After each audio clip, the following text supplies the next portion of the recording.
مذہبی انتظامات۔ ملک میں امن و امان قائم رکھنے کی غرض سے جو بعض ضروری ملکی انتظامات سر انجام پائے تھے، ان سے زیادہ ضروری مسلمانوں کے مذہبی امور کے انتظامات کا مسئلہ تھا۔ یہودیوں میں مذہبی فرائض کے ادا کرنے کے لیے ایک مخصوص خاندان مقرر تھا۔ اس کے علاوہ کسی اور کو ان خدمت کی بجا آوری کا حق حاصل نہیں ہو سکتا تھا۔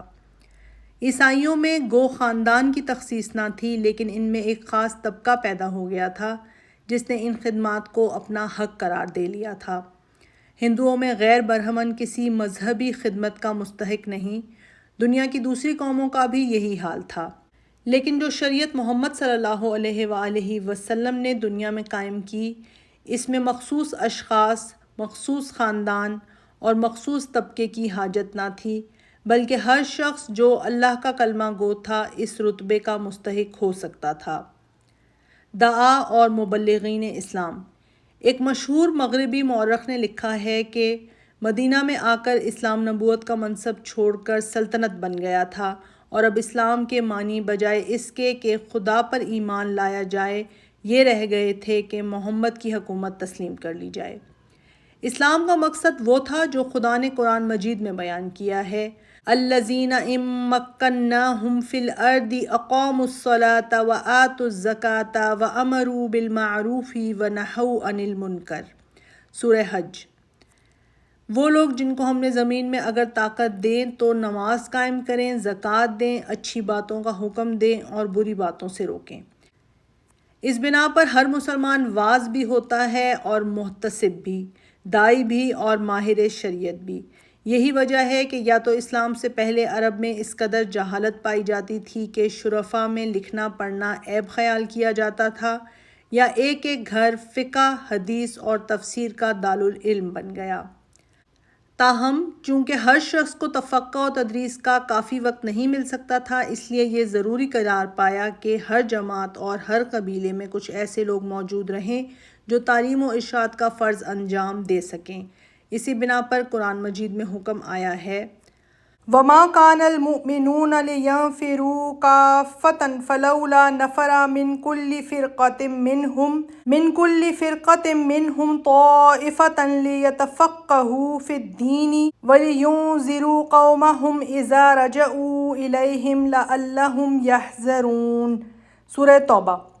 اور سب کے سب مسلمان تو سفر کر کے مدینہ نہیں آ سکتے، اس لیے ہر قبیلے سے ایک گروہ کو آنا چاہیے تاکہ وہ شریعت میں تفقہ حاصل کریں اور تاکہ واپس جا کر اپنی قوم کو ڈرائیں، شاید لوگ بری باتوں سے بچیں۔ ان کی تعلیم و تربیت۔ چونکہ مقصد یہ تھا کہ ایک ایسی جماعت تیار کی جائے جو نہ صرف شریعت کے اوامر و نواہی سے واقف ہو، بلکہ شب و روز حضرت صلی اللہ علیہ وآلہ وسلم کی خدمت میں رہنے سے تمام تر اسلامی رنگ میں ڈوب جائے، جس کی گفتار، کردار، بات چیت، نشست و برخاست، قول و عمل، ایک ایک چیز تعلیم نبوی کے پرتو سے منور ہو جائے، تاکہ وہ تمام ملک کے لیے اسوہ حسنہ اور نمونہ عمل بن سکے۔ اس لیے عرب کے ہر قبیلے سے ایک جماعت آتی تھی اور آپ صلی اللہ علیہ وآلہ وسلم کی خدمت میں رہ کر تعلیمات سے بہرہ اندوز ہوتی تھی۔ حضرت ابن عباس رضی اللہ عنہ سے روایت ہے، عرب کے ہر قبیلے کا ایک گروہ حضرت صلی اللہ علیہ وآلہ وسلم کے پاس جاتا تھا اور آپ سے مذہبی امور دریافت کرتا تھا اور دین میں تفقہ حاصل کرتا تھا۔ داعیان اسلام جو اطراف عرب میں بھیجے جاتے تھے، ان کو ہدایت کی جاتی تھی کہ لوگوں کو اس بات پر آمادہ کریں کہ وطن چھوڑ کر مدینہ آ جائیں اور یہیں بود و باش اختیار کریں۔ اس کا نام ہجرت تھا۔ اس بنا پر بیعت کی دو قسمیں کر دی گئی تھیں: بیعت اعرابی اور بیعت ہجرت۔ بیعت اعرابی صرف ان بدوؤں کے لیے تھی جن کو کچھ دنوں مدینہ منورہ میں رکھ کر تعلیم دینا مقصود تھا۔ مختصر مشکل الآثار میں روایت ہے کہ عقبہ جہینی جب اسلام لائے تو نبی صلی اللہ علیہ وآلہ وسلم نے ان سے دریافت فرمایا کہ بیعت اعرابی کرتے ہو یا بیعت ہجرت؟ اس کے بعد مصنف لکھتا ہے: ہجرت کی بیعت کرنے سے لازم ہو جاتا ہے کہ حضرت صلی اللہ علیہ وآلہ وسلم کے پاس قیام کرے تاکہ آپ صلی اللہ علیہ وآلہ وسلم ان کو اسلامی امور میں لگائیں، اور بیعت اعرابی میں یہ ضروری نہیں۔ اس بنا پر عرب کے بہت سے خاندان اپنے گھروں سے ہجرت کر کے مدینہ میں چلے آئے۔ حضرت ابو موسیٰ اشعری رضی اللہ عنہ آئے تو 80 شخصوں کو لے کر آئے اور مدینہ میں آباد ہوئے۔ خلاصۃ الوفا سے معلوم ہوتا ہے کہ مدینہ میں جہینہ وغیرہ قبائل کی الگ الگ مسجدیں تھیں۔ یہ وہی قبائل تھے جو ہجرت کر کے مدینہ آ گئے تھے، اور چونکہ مسجد نبوی سب کے لیے کافی نہ تھی، اس لیے الگ الگ مسجدیں بن گئی تھیں۔ تعلیم و ارشاد کے مختلف طریقے: ایک یہ کہ 10-20 دن یا مہینہ مہینہ رہ کر عقائد اور فقہ کے ضروری مسائل سیکھ لیتے تھے اور اپنے قبائل میں واپس جاتے تھے اور ان کو تعلیم دیتے تھے۔ مثلا مالک بن الحویرث رضی اللہ عنہ جب سفارت لے کر آئے تو 20 دن تک قیام کیا اور ضروری مسائل کی تعلیم حاصل کی۔ جب چلنے لگے تو آپ صلی اللہ علیہ وآلہ وسلم نے فرمایا، اپنے خاندان میں واپس جاؤ، ان میں رہ کر ان کو اوامر و شریعت کی تعلیم دو، اور جس طرح مجھ کو نماز پڑھتے دیکھا ہے اسی طرح نماز پڑھو۔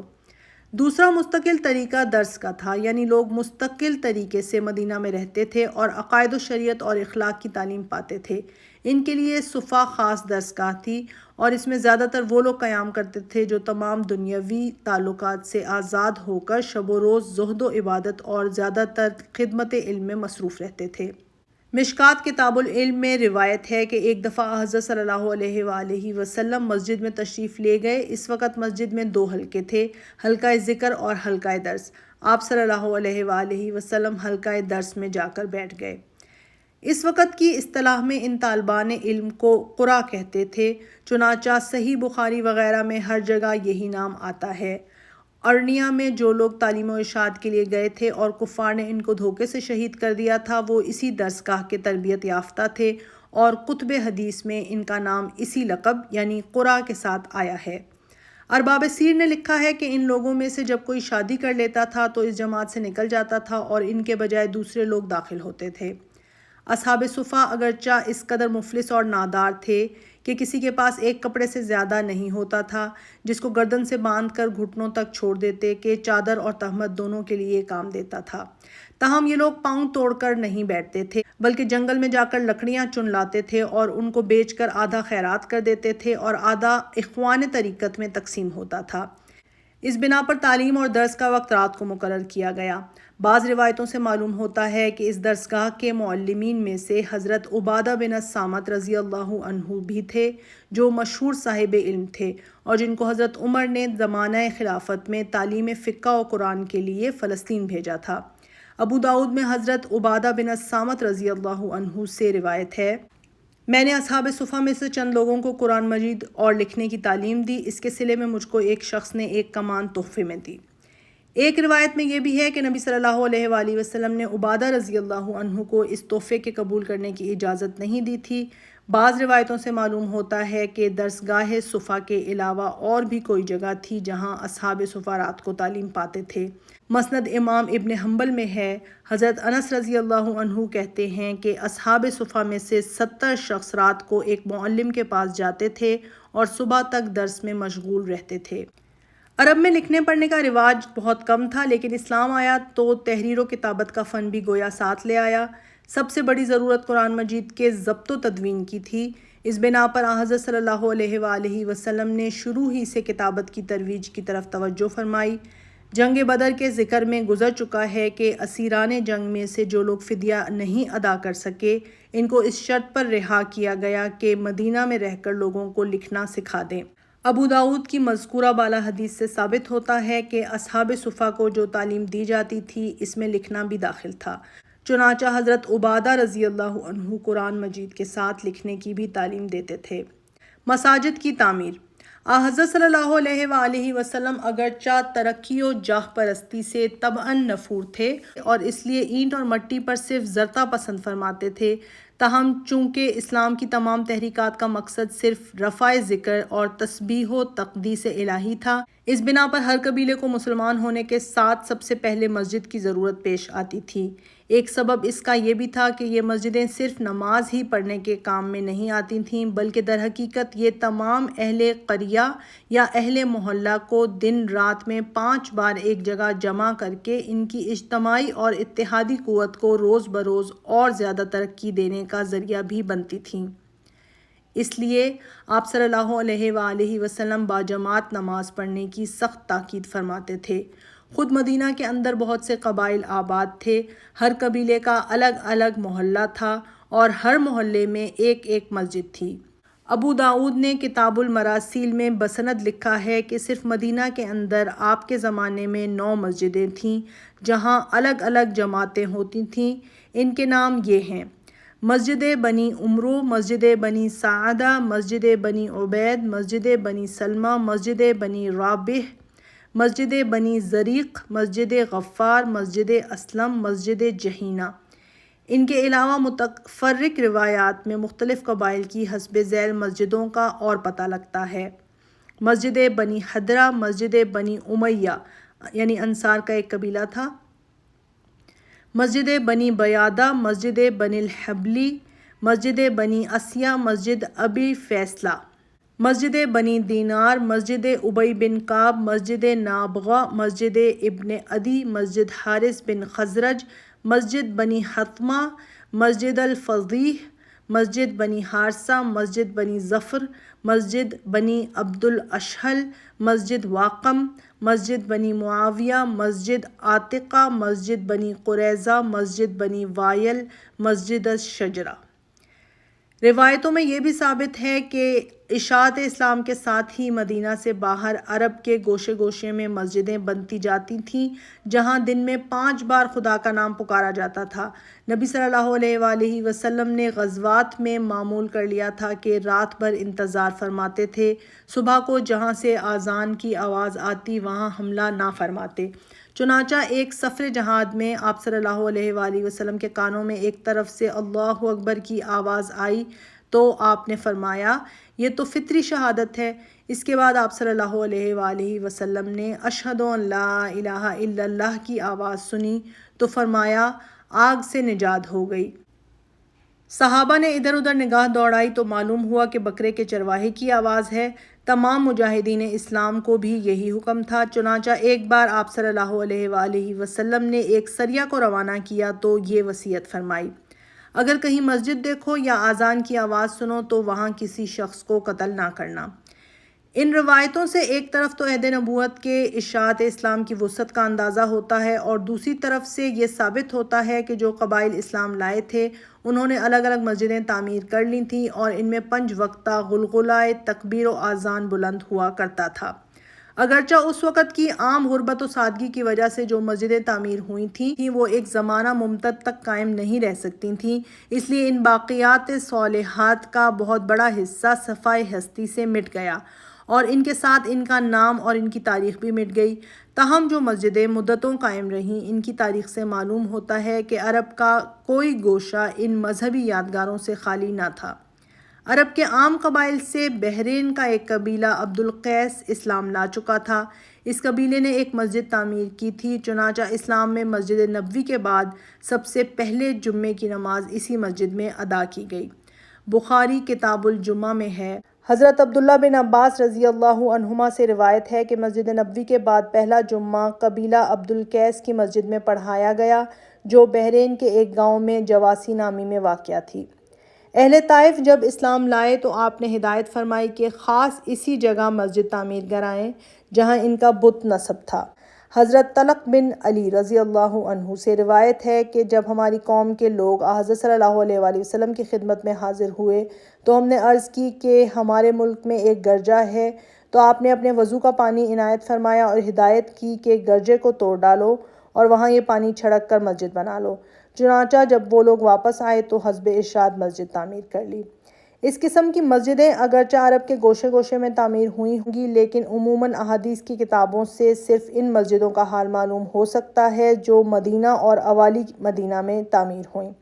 صحیح مسلم میں ہے کہ اوالی مدینہ میں انصار کے جو گاؤں آباد تھے، عاشوراء کے دن حضرت صلی اللہ علیہ وآلہ وسلم نے ایک دن ان میں منادی کرا دی کہ جو لوگ روزہ دار ہیں وہ اپنے روزے کو پورا کر لیں اور جو لوگ افطار کر چکے ہیں وہ بقیہ دن روزہ رکھیں۔ اس اعلان کے بعد صحابہ رضی اللہ عنہم نے اس پر اس شدت کے ساتھ عمل کیا کہ خود روزے رکھتے اور اپنے بچوں سے روزہ رکھواتے تھے، یہاں تک کہ ان کو گھر سے باہر مسجد میں لے جا کر رکھتے تھے اور جب وہ کھانے کے لیے روتے تھے تو ان کو ان کے بنے ہوئے کھلونوں سے بہلاتے تھے۔ امام بخاری نے صحیح بخاری میں ایک مستقل باب باندھا ہے کہ مساجد کو اشخاص کی طرف منسوب کیا جا سکتا ہے یا نہیں، اور اس باب کے تحت جو حدیث لائے ہیں اس میں بتصریح مسجد بنی زریق کا نام لیا ہے۔ حضرت انس بن مالک رضی اللہ عنہ حضرت صلی اللہ علیہ وآلہ وسلم کے ساتھ عصر کی نماز پڑھ کر اپنے محلے میں آتے تھے۔ یہاں لوگ مسجد میں منتظر رہتے تھے۔ وہ آ کر کہتے تھے کہ مسجد نبوی میں نماز ہو چکی، تب لوگ یہاں نماز پڑھتے تھے۔ ان روایتوں سے صاف ثابت ہوتا ہے کہ ان قبائل کی مسجدیں الگ الگ تھیں۔ صحاح کی روایتوں سے بھی یہ ثابت ہوتا ہے کہ بعض لوگ حضرت صلی اللہ علیہ وآلہ وسلم کے ساتھ شریک جماعت ہوتے تھے اور پھر اپنے محلے کی مسجد میں جا کر اپنی قوم کی امامت کرتے تھے۔ چنانچہ حضرت معاذ بن جبل رضی اللہ عنہ کا اسی پر عمل تھا۔ مدینہ میں جو قبائل آباد تھے، ان کے علاوہ جو قبائل ہجرت کر کے آئے تھے، وہ بھی اپنی مسجد تعمیر کر لیتے تھے۔ چنانچہ طبقات ابن سعد میں ہے، مدینہ میں جہینہ کی ایک مسجد ہے۔ قبائل کی ضروریات کے علاوہ مسجدوں کی تعمیر کا ایک بڑا سبب یہ ہوتا تھا کہ حضرت صلی اللہ علیہ وآلہ وسلم راہ میں جہاں کہیں نماز پڑھتے تھے، وہاں صحابہ تبرکاً مسجد تعمیر کر لیتے تھے۔ امام بخاری نے صحیح بخاری میں مستقل باب باندھا ہے جس کا عنوان یہ ہے: باب المساجد التی علی ترک المدینہ والمواضع التی صلی فیہا النبی صلی اللہ علیہ وآلہ وسلم، یعنی وہ مسجدیں جو مدینہ کے راستوں میں اور ان مقامات میں واقع ہیں جہاں آپ صلی اللہ علیہ وآلہ وسلم نے نماز پڑھی ہے، اور اس کے تحت میں اس قسم کی متعدد مسجدوں کا نام لیا ہے، اور حافظ ابن حجر نے ان کے حسب ذیل نام گنائے ہیں: مسجد قباء، مسجد الفضیع، مسجد بنی قریظہ، مشربہ ام ابراہیم، مسجد بنی ظفر یا مسجد بغلہ، مسجد بنی معاویہ، مسجد فتح، مسجد قبلتین۔ حافظ ابن حجر نے یہ بھی لکھا ہے کہ مدینہ اور اطراف مدینہ میں جو مسجدیں منقش پتھروں سے تعمیر ہوئی ہیں، ان سب میں حضرت صلی اللہ علیہ وآلہ وسلم نے نماز ادا فرمائی ہے، کیونکہ حضرت عمر بن عبدالعزیز نے جب ان مساجد کی تجدید کی تھی تو اہل مدینہ سے اس کی تحقیق کر لی تھی۔ ائمہ نماز کا تقرر۔ مساجد کی تعمیر کے ساتھ ساتھ یہ بھی ضروری تھا کہ مختلف قبائل کے لیے الگ الگ امام مقرر کر دیے جائیں۔ عموماً عادت شریف یہ جاری تھی کہ جو قبیلہ مسلمان ہو جاتا، ان میں جو شخص سب سے زیادہ حافظ قرآن ہوتا، وہی امام مقرر کر دیا جاتا۔ اس اشرف میں چھوٹے بڑے غلام آقا سب برابر تھے۔ آپ کی تشریف آوری سے پہلے مدینہ میں جو مہاجرین آ چکے تھے، ان کے امام حضرت ابو حذیفہ رضی اللہ عنہ کے آزاد کردہ غلام حضرت سالم رضی اللہ عنہ تھے۔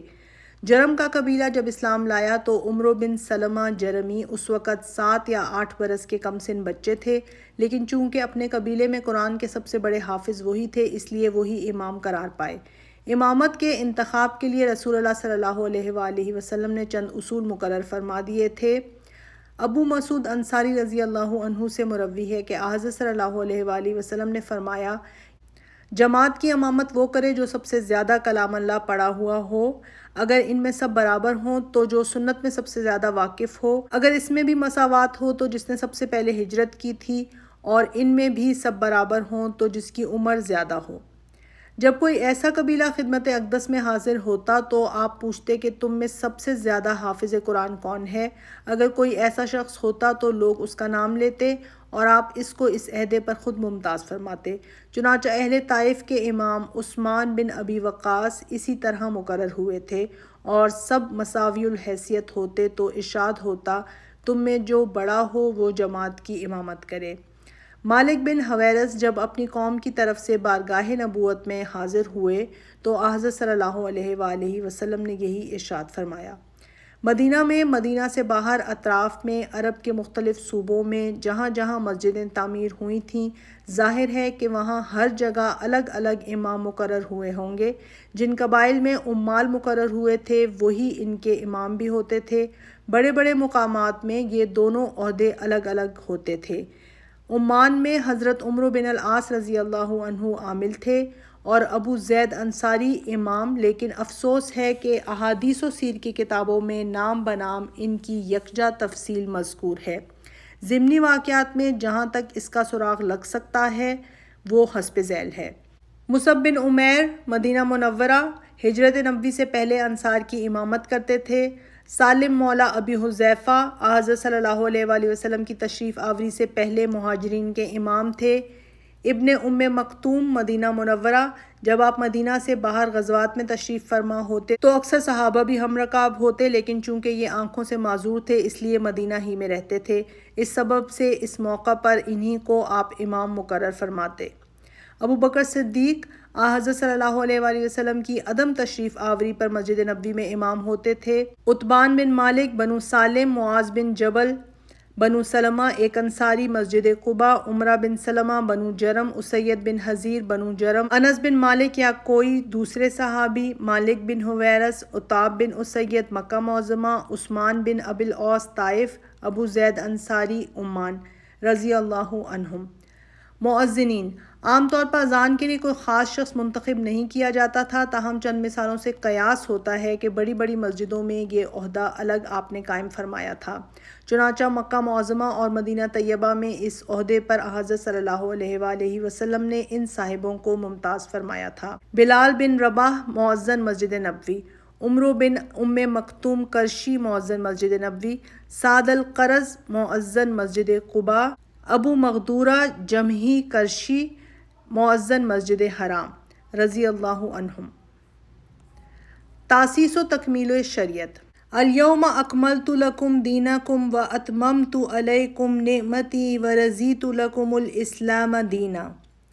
آج ہم نے تمہارا مذہب کامل کر دیا اور اپنی نعمت تم پر تمام کر دی اور اسلام کو تمہارے لیے مذہب پسند کیا۔ یہ تمام انتظامات و نظم و نسق اسلام کا حقیقی نصب العین نہ تھا، بلکہ جیسا کہ بتفصیل اوپر بیان کیا جا چکا ہے، یہ اس لیے تھا کہ ملک میں امن و امان پیدا ہو اور ایک منظم اور باقاعدہ حکومت کا وجود ہو، تاکہ مسلمان بے روک ٹوک اور بلا مزاحمت اپنے مذہبی فرائض انجام دے سکیں۔ صحیح بخاری میں ہے کہ حضرت عبداللہ بن عمر رضی اللہ عنہما سے کسی نے اس آیت کے معنی پوچھے، وَقَاتِلُوهُمْ حَتَّى لَا تَكُونَ فِتْنَةً وَيَكُونَ الدِّينُ كُلُّهُ لِلَّهِ۔ ان کافروں سے جہاد کرو یہاں تک کہ فتنہ نہ رہے اور مذہب تمام تر خدا کے لیے ہو جائے۔ انہوں نے فرمایا کہ یہ حضرت صلی اللہ علیہ وآلہ وسلم کے زمانے میں تھا جب اسلام کم تھا، آدمی اپنے مذہب کی بنا پر فتنے میں مبتلا ہو جاتا تھا، لوگ اس کو قتل کر دیتے تھے۔ اب جب اسلام ترقی کر گیا تو کوئی فتنہ نہیں رہا۔ ہجرت سے 8 برس تک کا زمانہ تمام تر انہی فتنوں کی داروگیر، مخالفین کی شورشوں اور ہنگاموں کی مدافعت اور ملک میں امن و امان قائم کرنے میں گزرا۔ اسی لیے 8 برس کی وسیع مدت میں فرائض اسلام سے جو چیز ہر جگہ اور ہر موقع پر نمایاں نظر آتی ہے وہ صرف جہاد ہے۔ یہی وجہ ہے کہ تاریخ میں ایک ایک غزوہ کی تفصیل سینکڑوں صفحات میں ہے، لیکن نماز، روزہ، زکوٰۃ کے متعلق 2-2، 4-4 سطروں سے زیادہ واقعات نہیں ہیں، وہ بھی اس طرح کہ جب کوئی سن ختم ہوتا ہے تو اس قدر لکھ دیتے ہیں کہ اسی سال فرض نماز کی رکعتیں 2 سے 4 ہو گئیں۔ اس کی وجہ یہ نہیں کہ خدا نخواستہ ارباب سیر و دیگر فرائض کی اہمیت اور عظمت پیش نظر نہیں رکھتے تھے، بلکہ واقعہ یہ ہے کہ غزوات کی مصروفیت اور ملک میں بدامنی کی وجہ سے اکثر فرائض دیر میں فرض ہوئے، اور جو پہلے فرض ہو چکے ان کی تکمیل بھی بتدریج اسی زمانے میں ہوتی رہی، جس کے لیل و نہار زیادہ تر مخالفین کے تیر باراں کے روکنے میں بسر ہو گئے۔ جن احکام کا تعلق قانون ملکی سے تھا وہ اس وجہ سے نازل نہ ہو سکے کہ اب تک اسلام کوئی حکمران طاقت نہ تھا، خالص مذہبی فرائض اور احکام بھی رفتہ رفتہ اسی زمانے میں نازل ہوتے رہے اور بتدریج جیسے جیسے ان کے مناسب حالات پیدا ہوتے جاتے تھے وہ تکمیل کو پہنچ رہے تھے۔ سب سے بڑا نقطہ احکام کے تدریجی نزول میں یہ تھا کہ ان سے مقصود محض عربوں کو ان کا بتا دینا نہیں تھا، بلکہ عملاً ان کی زندگی کو ان پر کاربند بنا دینا تھا۔ اس لیے نہایت آہستہ آہستہ بتدریج ترتیب کے ساتھ ان کو آگے بڑھایا گیا۔ اسی نقطے کو حضرت عائشہ رضی اللہ عنہا نے نہایت خوبی سے بیان فرمایا ہے کہ پہلے عذاب و ثواب کی آیتیں نازل ہوئیں، جب دلوں میں استعداد اور رقت پیدا ہو گئی تو احکام نازل ہوئے، ورنہ اگر پہلے ہی دن یہ حکم ہوتا کہ شراب نہ پیو تو کون مانتا۔ الغرض ان مختلف اسباب کی بنا پر اسلام کے اکثر فرائض اور احکام اس وقت تکمیل کو پہنچے جب تمام ملک میں امن و امان قائم ہو گیا۔ مکہ معظمہ کے قیام تک روزہ سرے سے فرض نہیں ہوا۔ مدینہ منورہ میں روزے فرض ہوئے، لیکن زکوٰۃ کی فرضیت 7-8 سال کے بعد ہوئی۔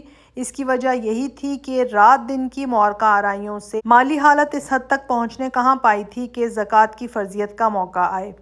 فتح مکہ سے پہلے مسلمان اس سرزمین مقدس میں قدم نہیں رکھ سکتے تھے، اس لیے اس وقت تک حج بھی فرض نہ ہوا۔ نماز روزانہ کا فرض ہے اور یہ فرض اسلام کے وجود کے ساتھ آیا، لیکن اس کی تکمیل بتدریج ہجرت کے 6-7 برس کے بعد ہوئی۔